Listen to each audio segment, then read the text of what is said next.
우리 옆에 계신 교우들과 함께 오늘 오랜만에 인사 한번 해보실까요? 주 안에서 항상 기뻐합시다. 여러분 주 안에서 항상 기뻐하고 계십니까? 오늘 설교의 주제가 사실은 기쁨입니다.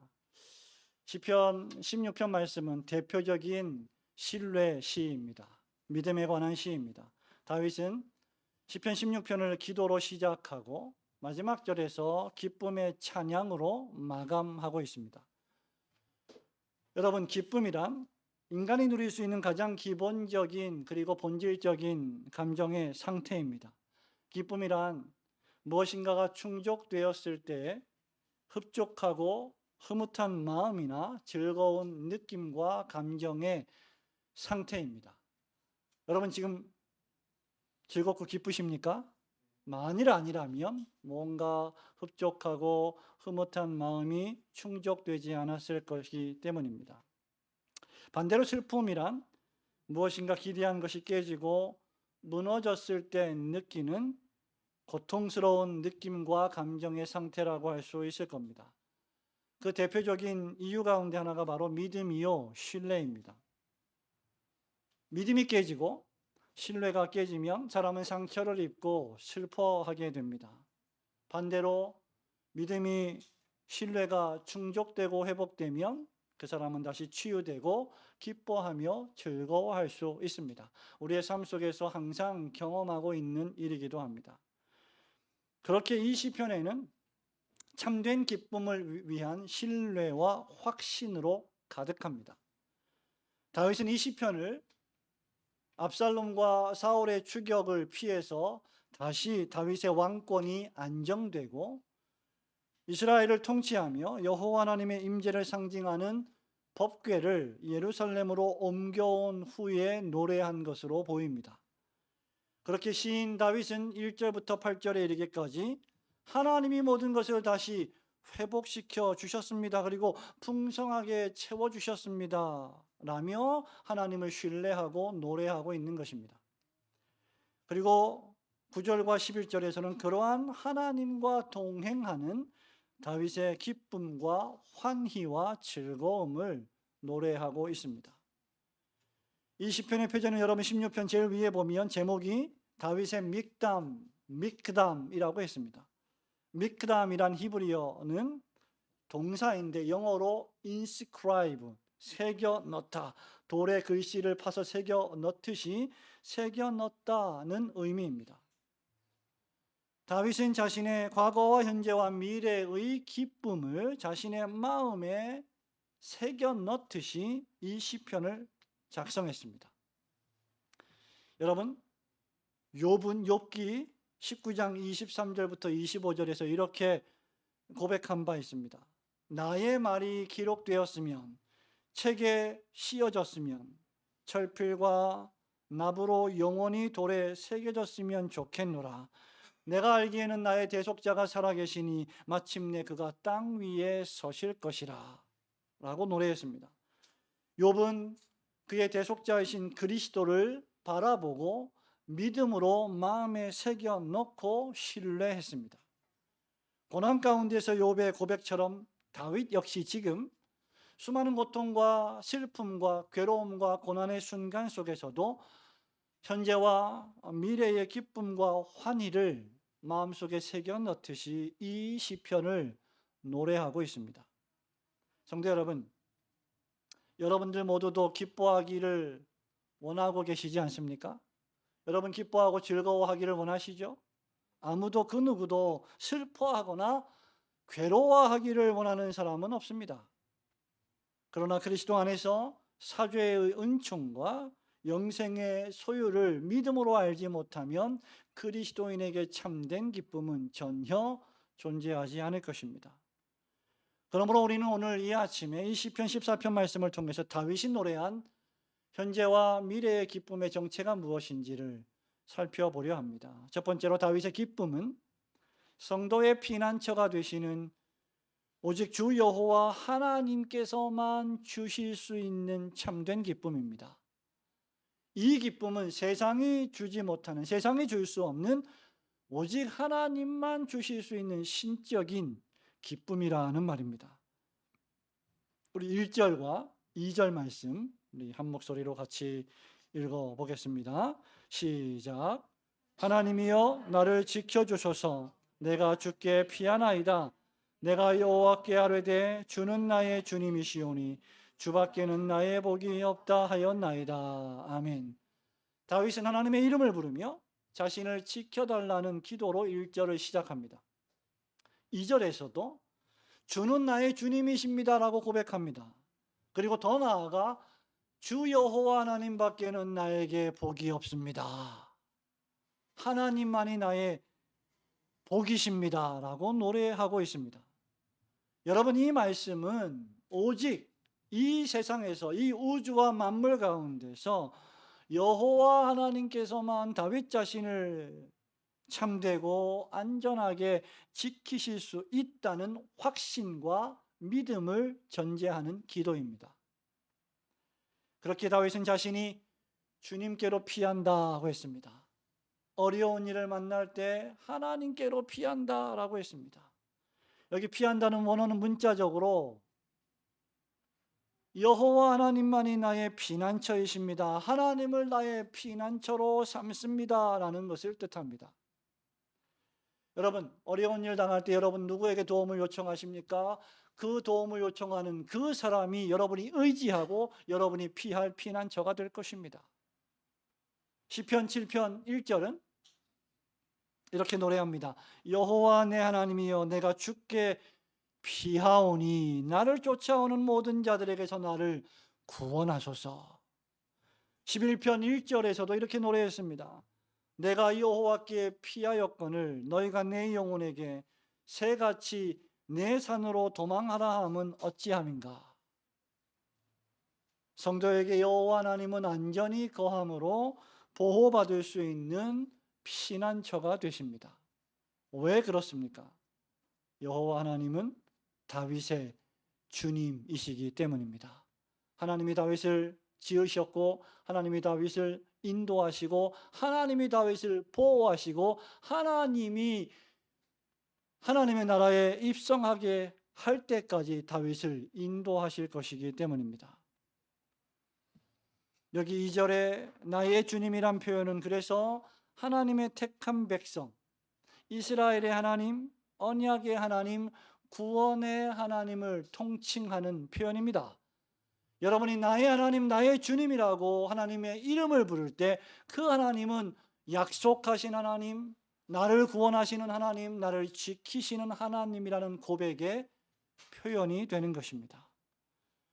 지금 다윗은 자신이 누리는 모든 기쁨이 무엇이든지 간에 어떤 종류의 기쁨의 감정이든지 간에 모두 다 이스라엘 백성을 애굽 땅에서 구원하여 주신 주 여호와 하나님, 구원의 하나님이 주시는 기쁨이라고 노래하는 것입니다. 종살이하던 애굽에서 해방된 축복이 무엇입니까? 이스라엘은 하나님의 백성이 될 것이고 하나님은 이스라엘의 아버지가 될 것이다 라는 축복입니다. 우리를 저 흑암의 권세에서 불러내어 기이한 빛에 들어가게 하신 축복이 무엇입니까? 우리가 하나님의 아들들이 되고 하나님이 우리의 아버지가 되신다는 축복입니다. 약속하신 가나안 땅에서 여호와 하나님을 예배하고 섬기게 하시기 위함입니다. 흑암의 땅 애굽 세상에서 헛된 욕망으로 종살이하던 우리들을 그리스도 예수의 이름으로 불러주시고 예배당에 모이게 하시며 주일마다 안식일마다 하나님을 예배하게 하시기 위함이셨습니다. 즉 여호와 하나님과 여러분과 특별한 부자지간의 관계를 맺어서 약속의 땅, 축복의 땅, 가나안 땅에서 여호와 하나님을 예배하고 섬기게 하시기 위함이었다는 말입니다. 그래서 지금 다윗은 그러한 구원의 하나님을 나의 주님입니다라고 고백하고 있는 것이죠. 그렇게 시인 다윗은 여호와 하나님, 주님 당신밖에 나에게는 다른 복이 없습니다 라고 고백하는 것입니다. 다윗에게 참된 기쁨의 근원은 다른 것이 아니라 주 하나님 여호와이셨습니다. 다윗이 누리는 모든 기쁨과 모든 즐거운 감정들은 언약과 구원의 하나님이 다윗에게 시시때때로 주시는 즐거움이었던 것입니다. 신약 성경에 보면 야고보서에서 1장 17절에서 야고보 사도가 이렇게 말합니다. 온갖 좋은 은사와 온전한 선물이 다윗으로부터 빛들의 아버지께로부터 내려오나니 그는 변함도 없으시고 회전하는 그림자도 없으시니라. 하늘에 계신 주 여호와 우리 하나님 아버지는 모든 선물을 주시는 선하신 아버지이십니다. 이어지는 3절부터 8절의 말씀은 그러한 하나님 아버지를 신뢰하는 성도들이 누리는 복이 무엇인지를 다시 설명하고 있습니다. 그 첫째가 3절에서 땅에 있는 하나님의 백성들이 모든 성도들은 존귀한 자들인데 다윗은 바로 그런 존귀한 하나님의 성도들을 즐거워하고 있다는 것입니다. 여러분, 여기 땅에 있는 성도들은 여러분과 같이 하나님 외에는 나에게 복이 없습니다. 나는 그 하나님만을 예배하고 찬송합니다. 라고 말하는 하나님의 백성들을 가리키고 다윗은 그러한 백성들을 가장 존귀히 여기고 사랑하고 있다는 것입니다. 그러므로 여러분, 우리가 하나님을 사랑한다고 말하면서 그리스도인은 사랑하지 않습니다라고 말할 수 없습니다. 우리가 하나님을 사랑한다고 말하면서 교회는 사랑하지 않습니다라고 말할 수 없습니다. 예수님을 사랑하는데 옆에 있는 동료 그리스도인 성도를 사랑하지 않는다 말할 수 없습니다. 하나님을 사랑한다고 하면서 세상을 사랑할 수는 없습니다. 온통 세상에 모든 소망과 희망을 둘 수는 없습니다. 그것은 하나님을 참되게 사랑하는 것이 아니기 때문입니다. 하나님을 사랑하는 그리스도인은 그리스도께서 피 흘려 사신 성도를 존귀히 여기고 사랑하는 사람입니다. 그런 사람만이 참된 기쁨을 누릴 수 있게 됩니다. 요한일서 4장 21절에서 사도 요한은 이렇게 말합니다. 누구든지 하나님을 사랑하노라 하고 그 형제를 미워하면 이는 거짓말하는 자니 보는 바 그 형제를 사랑하지 아니하는 자는 보지 못하는 바 하나님을 사랑할 수 없느니라. 우리가 이 계명을 주께 받았으니 하나님을 사랑하는 자는 또한 그 형제를 사랑할지니라고 했습니다. 또한 둘째로 하나님을 신뢰하는 성도들이 누리는 복은 우상을 숭배하지 않는 복입니다. 4절부터 5절에 보면 다윗은 이방신들을 섬기는 우상 숭배의 헛됨을 묘사하고 있습니다. 우상을 숭배하면 숭배할수록 우상 숭배자들에게는 기쁨이 아니라 괴로움이 더할 것이다라고 예언합니다. 왜냐하면 우상을 섬기면 섬길수록 우상들은 우상 숭배자들에게 말을 전혀 하지 못하는 벙어리들이기 때문입니다. 거짓신들이기 때문입니다. 하나님이 아니라 세상에서 복을 받으려는 만족을 모르는 그들의 헛된 욕망, 그들의 이기적인 욕심 그 자체이기 때문입니다. 참된 복은 하나님 안에서 만족하는 것이지 우상에게 절하며 욕망을 추구하는 것이 아닙니다. 성도 여러분, 왜 사람들이 우상을 숭배합니까? 왜 수많은 사람들이 자연신을 숭배하고 해와 달과 별들에게 치성을 드리며 그들에게 제물을 갖다 바칠까요? 이유는 단 하나입니다. 복을 얻기 위해서입니다. 축복을 원하기 때문입니다. 자신의 삶이 형통하기를 원하고, 자신이 세상에서 잘 되기를 원하고, 자신이 세상에서 높아지기를 원하고, 더 많은 것을 소유하길 원하기 때문입니다. 그들에게 우상신들은 행복 그 자체가 아니라 행복을 추구하는 도구에 불과한 것입니다. 그렇기에 다윗은 자신의 입술로 절대로 그 이름도 부르지 않을 것이라 다짐하고 있는 것입니다. 하나님도 섬기고 바알도 섬길 수 없다라고 말하는 것입니다. 하나님도 추구하고 돈도 추구하지 수 없다고 말하는 것입니다. 셋째로 하나님을 신뢰하는 성도들이 누리는 복은 5절과 6절에서 하나님께서 주실 분깃과 기업에 관한 것입니다. 다윗은 여호수아 13장 14절, 여호수아 14장 4절에 기록된 출애굽 이후에 광야 생활을 청산하고 가나안 땅 정복 후에 하나님이 나누어 주신 땅 분배, 즉 땅의 분깃에 대해 묘사하고 있습니다. 모든 땅을 12지파 이스라엘 지파와 각 가정에 나누어 주었습니다. 줄로 재어서 철저하게 나누어 주었고 그 땅들은 제비를 뽑아서 가지게 되었습니다. 하지만 여러분, 이 지파 가운데 유독 땅을 받지 못한 족속이 하나 있습니다. 그것이 바로 레위 지파였습니다. 왜냐하면 하나님께서 레위 지파에게는 땅을 분깃으로 주지 않았는데 그 이유는 레위 지파만큼은 여호와 하나님만이 그들의 분깃이어야 했기 때문입니다. 잘 아시는 바와 같이 레위 지파에서 제사장들이 나왔고 제사장들은 이스라엘 백성들의 죄악을 대표로 속죄하는 자들이었기 때문입니다. 그렇게 그들은 철저하게 하나님만을 의존해야 했습니다. 하나님만을 신뢰해야 했습니다. 여러분, 이것은 땅을 받은 모든 다른 지파들에게도 마찬가지입니다. 그렇게 레위 지파를 포함해서 모든 이스라엘 백성들은 시편 23편 1절이 의미하는 바가 무엇인지 알았을 것입니다. 여호와는 나의 목자시니 내게 부족함이 없으리로다. 왜냐하면 여호와 하나님 자신만이 그들의 행복이요 기쁨이요 그들의 분깃이기 때문입니다. 여러분, 이것이 진정한 성도의 기쁨입니다. 오직 하나님만 바라는 기쁨 말입니다.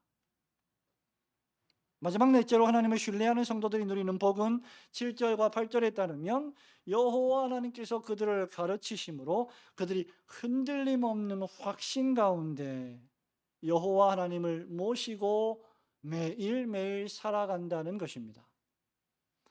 하나님이 다윗에게 주시는 복이 있습니다. 여러분, 그것이 무엇입니까? 하나님이 다윗과 함께 하신다는 것이죠. 하나님은 다윗과 함께 하십니다. 그러나 거기서 머물지 않고 하나님은 다윗을 가르치십니다. 성도 여러분, 7절 말씀 우리 함께 읽어보겠습니다. 7절입니다. 시작. 나를 훈계하신 여호와를 송축할지라 밤마다 내 양심이 나를 교훈하도다. 내가 여호와를 항상 내 앞에 모심이요 그가 나의 오른쪽에 계심으로 내가 흔들리지 아니하리로다. 아멘. 말 못하는 우상신들은 아무리 치성을 드리고 아무리 제물을 갖다 바쳐도 결코 우상 숭배자들을 가르치지 못합니다. 아니, 가르친다 해도 사단 마귀의 거짓말과 술수로 거짓된 것을 가르칠 뿐입니다. 말 못하는 우상신들은 사람들을 인도하지 못합니다.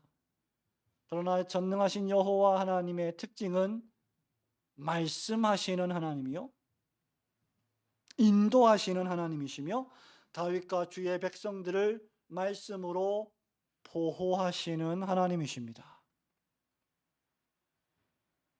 여러분이 고난을 당할 때, 인생을 살아가면서 슬픈 일을 만났을 때, 아픔을 당했을 때 여호와 하나님께 피하고 기도하면 구원과 생명의 능력을 주시는 하나님은 여러분들을 말씀으로 가르치시고 훈계하시고 보호하시며 인도하실 것입니다. 여러분, 이것이야말로 우리가 누리는 기쁨이요 즐거움이어야 합니다.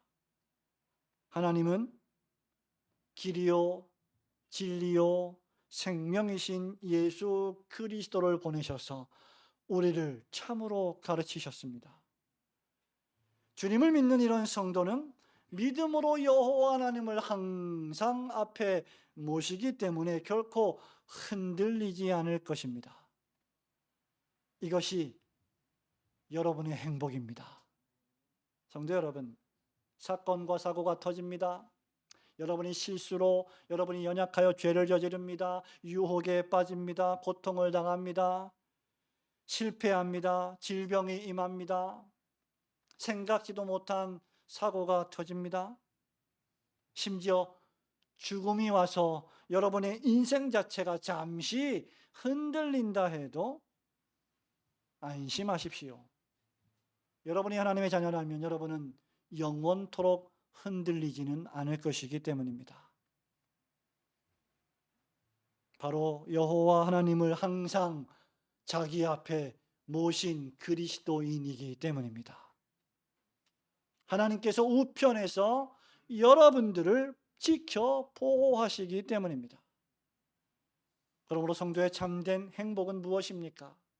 매우 평범해 보이지만 지금 여러분 옆에 있는 여러분의 가족과 여러분의 존귀한 다른 성도들과 함께 오직 유일하신 하나님 한 분만 섬기며 하나님 주시는 말씀의 가르침을 받고 하나님 주시는 분깃과 축복을 소망하는 데 있습니다.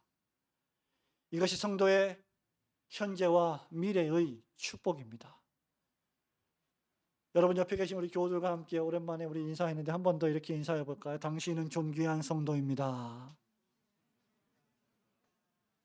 여러분 옆에 계신 그 존귀한 하나님께서 존귀히 여긴 성도들과 함께 오직 주 여호와 하나님의 말씀의 가르침을 받아 기쁘게 여호와 하나님만 경배하고 섬기시는 성도들이 되시기를 주님의 이름으로 축원합니다. 둘째로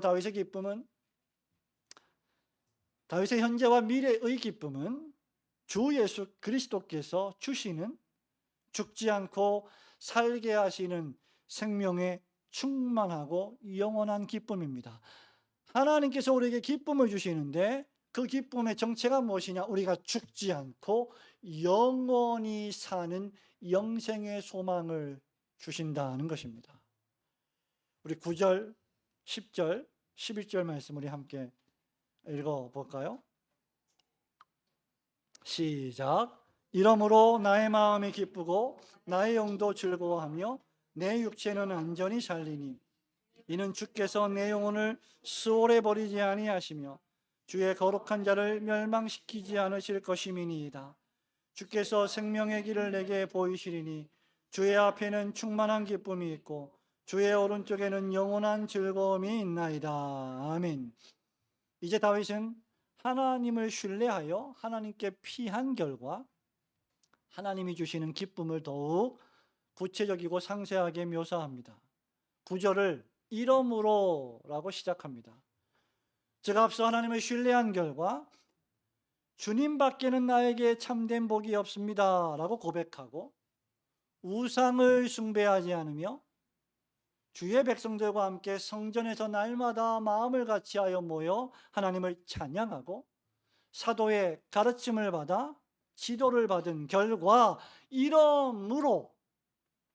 그러므로 자신의 마음이 기쁘고 영도 즐거워하며 육체조차도 안전히 거하게 될 것이다 라고 말하는 것입니다.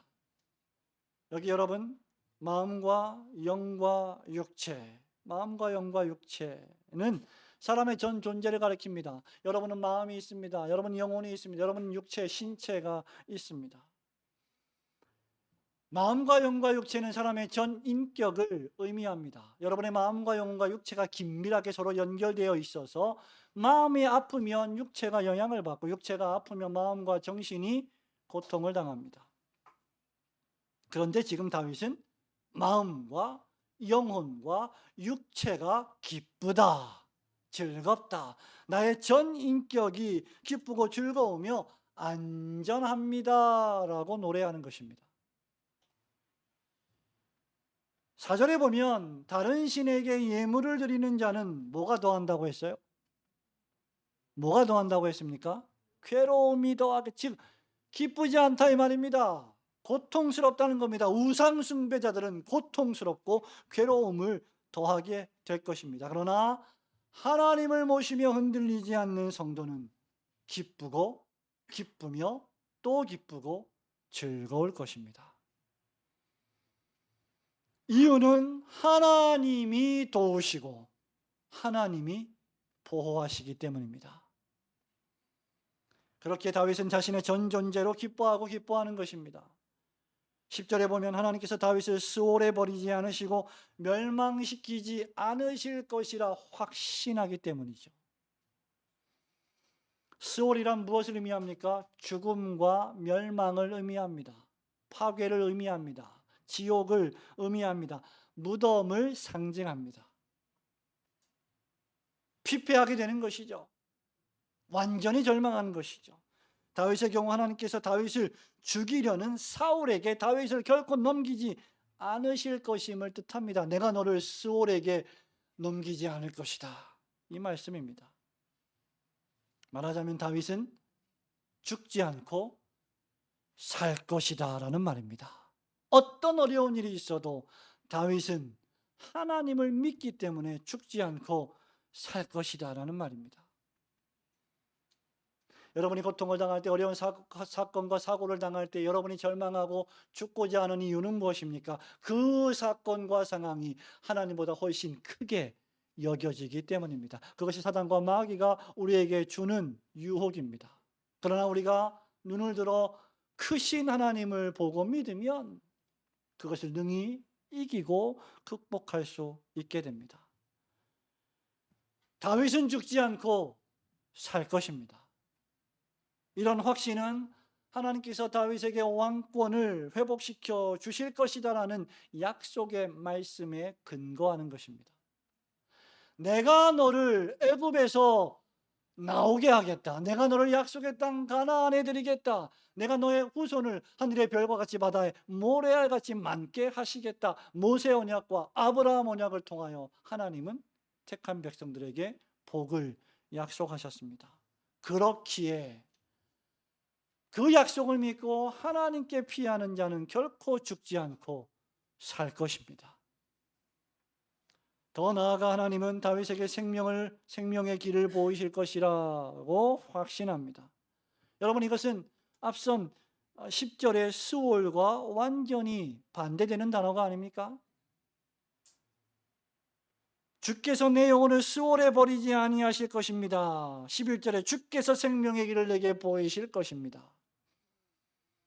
수월이 죽음이라면 생명은 삶입니다.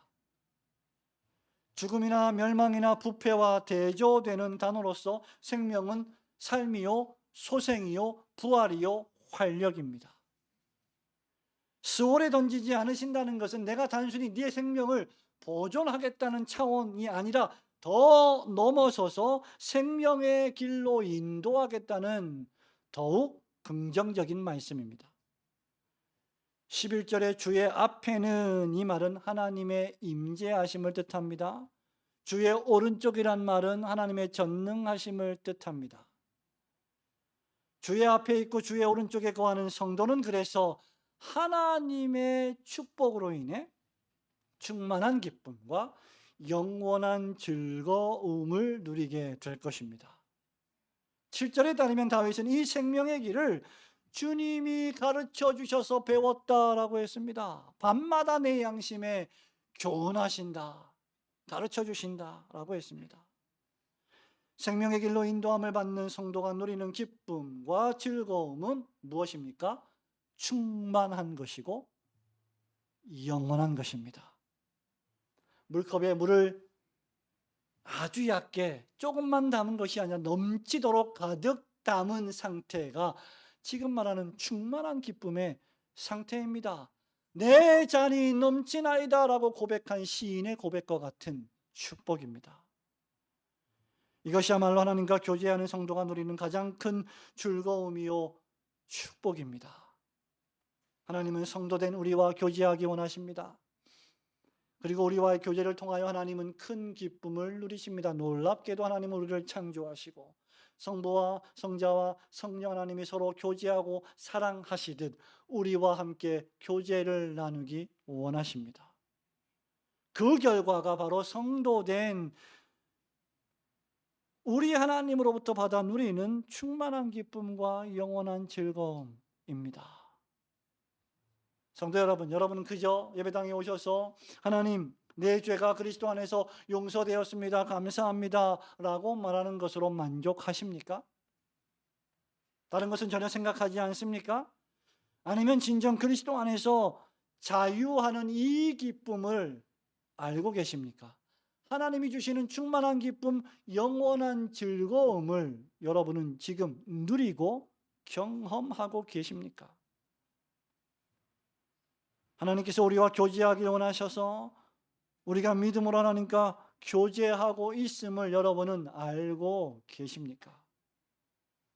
제가 여러분에게 무엇을 질문하는 것입니까? 여러분에게는 하나님과 교제하는 기쁨이 여러분 마음에 있느냐 하는 것입니다. 우리의 모든 필요를 채우시고 공급하시는 그리스도와 연합하여 누리는 이 기쁨을, 세상이 주지 못하는 이 기쁨을 경험하고 계시느냐는 말입니다. 이 기쁨과 즐거움이 충만하고 영원한 것이다라는 사실에 주의를 기울이십시오. 이 세상에서 우리가 누리는 기쁨은 좋습니다. 여러분이 지금 누리고 있는 즐거움들이 있을 겁니다. 좋습니다. 그러나 완전히 충만하지는 않고 완전히 영원하지도 못합니다.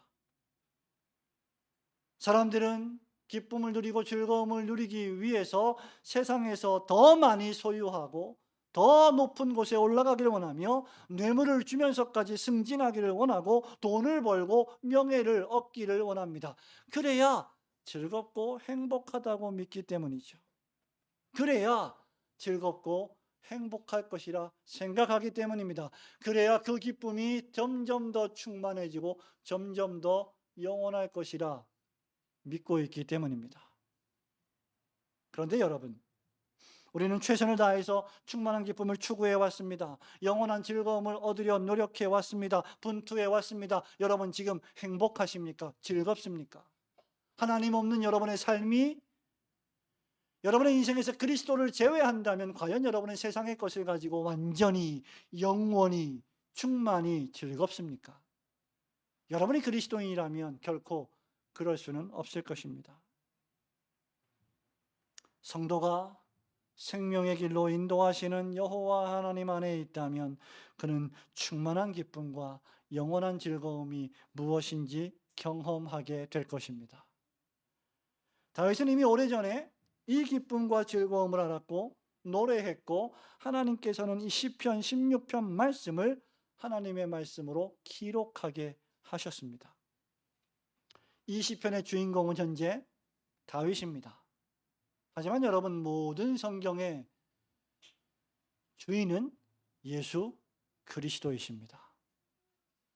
다윗의 이런 고백은 우리에게 생명의 길을 보이러 오신 예수 그리스도를 보여줍니다.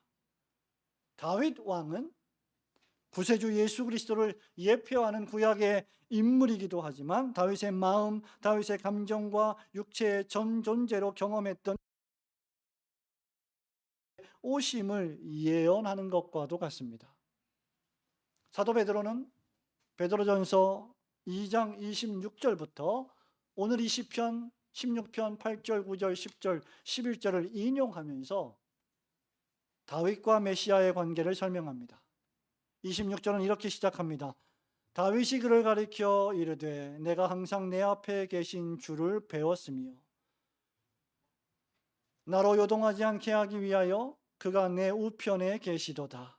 그러므로 내 마음이 기뻐하였고 내 혀도 즐거워하였으며 육체도 희망에 거하리니 내 영혼을 음부에 버리지 아니하시며 주의 거룩한 자로 썩음을 당하지 않게 하실 것이미로다. 주께서 생명의 길을 내게 보이셨으니 주 앞에서 내게 기쁨이 충만하게 하시리로다. 그러므로 시편 16편의 진정한 주인공은 예수 그리스도이십니다. 다윗 자신도 이 고백을 할 때 자신의 혈통으로부터 메시아 예수 그리스도가 오실 것이라고 완전히 인식하지는 못했을 것입니다. 그럼에도 성령께서는 다윗을 감동시켜 다윗의 후손으로 오실 생명이신 메시아에 대하여 노래하게 하셨습니다.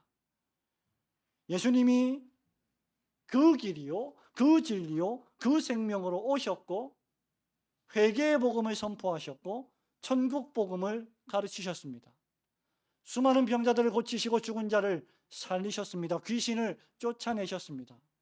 사단 마귀 원수는 예수님을 십자가에 못 박았지만 하나님은 그 능력으로 예수 그리스도를 다시 살리셨습니다. 예수께서는 죽음을 정복하시고 사망에 쏘는 아픔을 이기셨습니다. 그러므로 예수님은 죽음을 정복하시고 질병을 고치시고 사망을 이기신 예수 그리스도께서는 그 하나님을 믿는 여러분들을 결코 수월해 버리지 않으실 것입니다. 주의 거룩한 자를 멸망시키지 않으실 것입니다. 부활이요 생명이신 그리스도께서 우리를 부활시키시고 우리를 생명의 길로 인도하실 것입니다. 예수님은 요한복음 11장 25절에서 나는 부활이요 생명이니 나를 믿는 자는 죽어도 살겠고 무릇 살아서 나를 믿는 자는 영원히 죽지 아니하리니 이것을 네가 믿느냐라고 했습니다. 여러분, 이것이 성도의 기쁨입니다. 성도는 죽어도 살겠고 성도는 살아서 주님을 믿고 의지하면 영원히 죽지 않을 것입니다.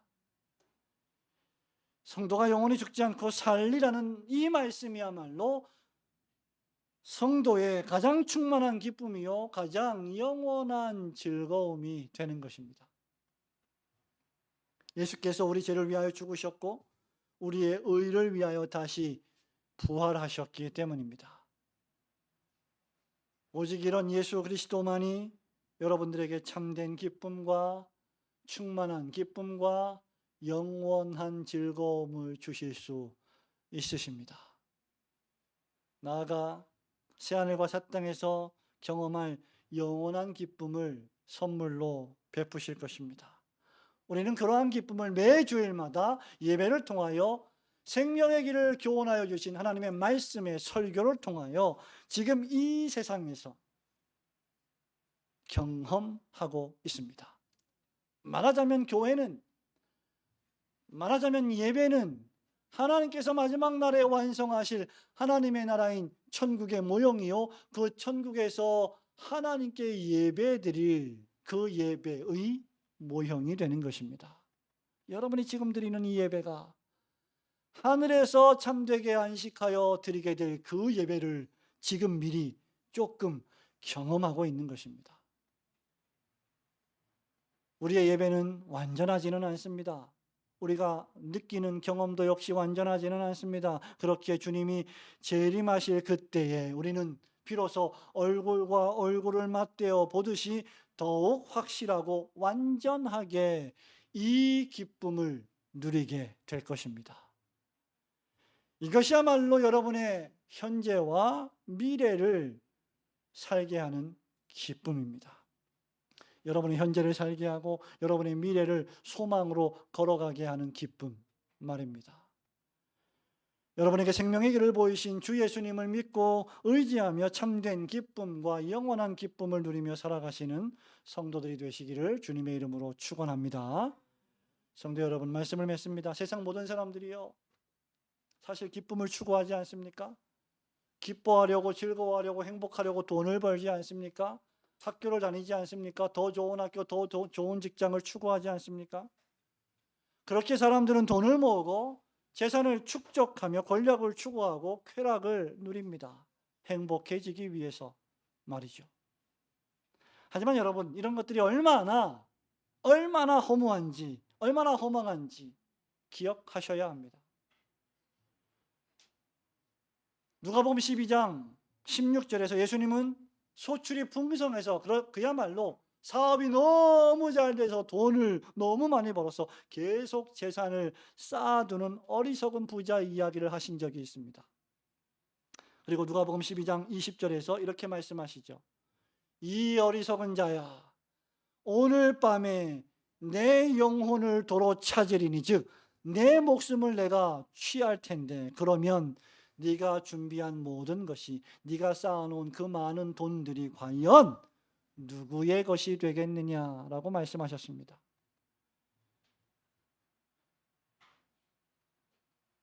여러분이 오늘 죽는다면 여러분이 추구하고 쌓아온 모든 것들이 과연 무슨 의미가 있겠습니까? 진정한 기쁨과 행복은 오직 생명의 길을 보이신 주 예수 그리스도를 믿고 그 안에서 참되게 안식하는 것뿐입니다. 주후 4세기의 위대한 신학자 어거스틴이 이렇게 말한 바 있습니다. 하나님이여, 우리가 하나님 안에서 참되게 안식하기 전까지는 우리에게 참된 안식은 없습니다.